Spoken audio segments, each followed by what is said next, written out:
শীতকাল হলেই মনটা কেমন ঘুরু ঘুরু করে, তাই না? বাড়িতে থাকতে যেন একদমই মন চায় না।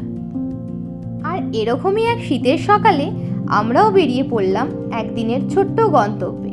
দক্ষিণেশ্বর মন্দিরের আদলে তৈরি আরেকটি মন্দির আছে আমাদের পশ্চিমবঙ্গের ব্যারাকপুরে, সেখানেই আজ আমরা যাচ্ছি। কিন্তু এখানে যেতে গেলে কিভাবে আসবেন সেটা আগে বলে দিই।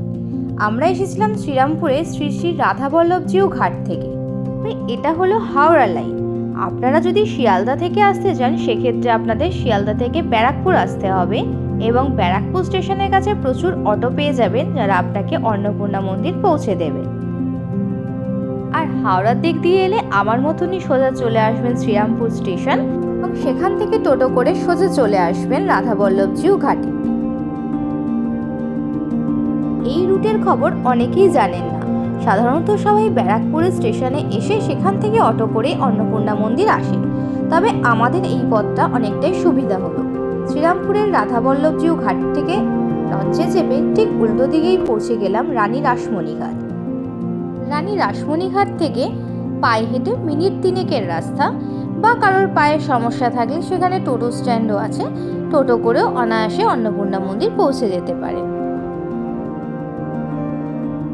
আর এই হলো রানী রাসমণি ঘাটের স্নান ঘাট।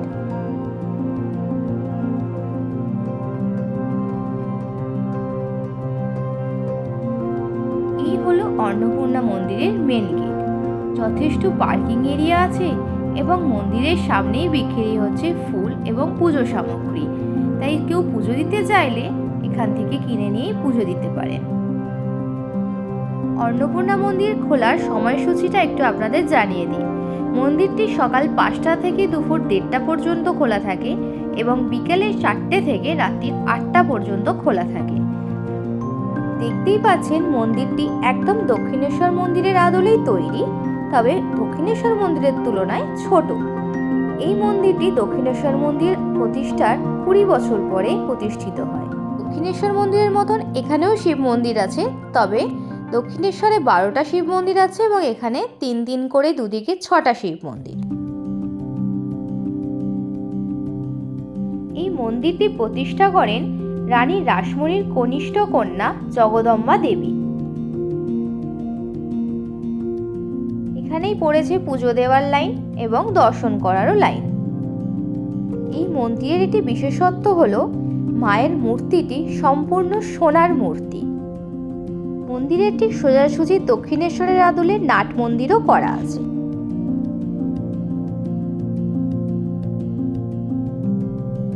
আর এই যে গেট দেখতে পাচ্ছেন, মন্দির থেকে এই গেট দিয়ে গেলেই কিন্তু সামনেই পড়বে এই রানী রাসমণি ঘাট। রানী রাসমণি ঘাট ঘুরে আসার পরেই দেখলাম ভোগের জন্য লাইন পড়ে গেছে, এবং এই ভোগের ডিটেলসটা একটু আপনাদের বলে দিই। এখানে ভোগ খেতে চাইলে আপনাকে আগের দিন ফোন করে জানিয়ে দিতে হবে, কিংবা 12টার মধ্যে এসে কুপন কালেক্ট করতে হবে। আর ভোগের রেট হলো নিরামিষ থালি 120 টাকা। মায়ের ভোগ হয় মৎস্যভোগ, তবে এই সময় মৎস্যভোগটা অ্যাভেলেবেল ছিল না। মন্দির ঘুরে সময় থাকলে গান্ধীঘাটটা একবার ঘুরে আসতে পারেন, যদিও সেখানে ভিডিওগ্রাফি এবং ফটো তোলা বারণ হওয়ায় আমরা গিয়েও সেখানে ফটো তুলতে পারিনি। এটা ছবিটা দেখালাম আপনাদেরকে আমি যখন লঞ্চে করে ফিরছিলাম সেই সময়কার। পরন্তু সূর্যকে বিদায় জানিয়ে আজকের এই ব্লগ এখানেই শেষ করলাম। আবার দেখা হচ্ছে নতুন কোনো ব্লগ নিয়ে।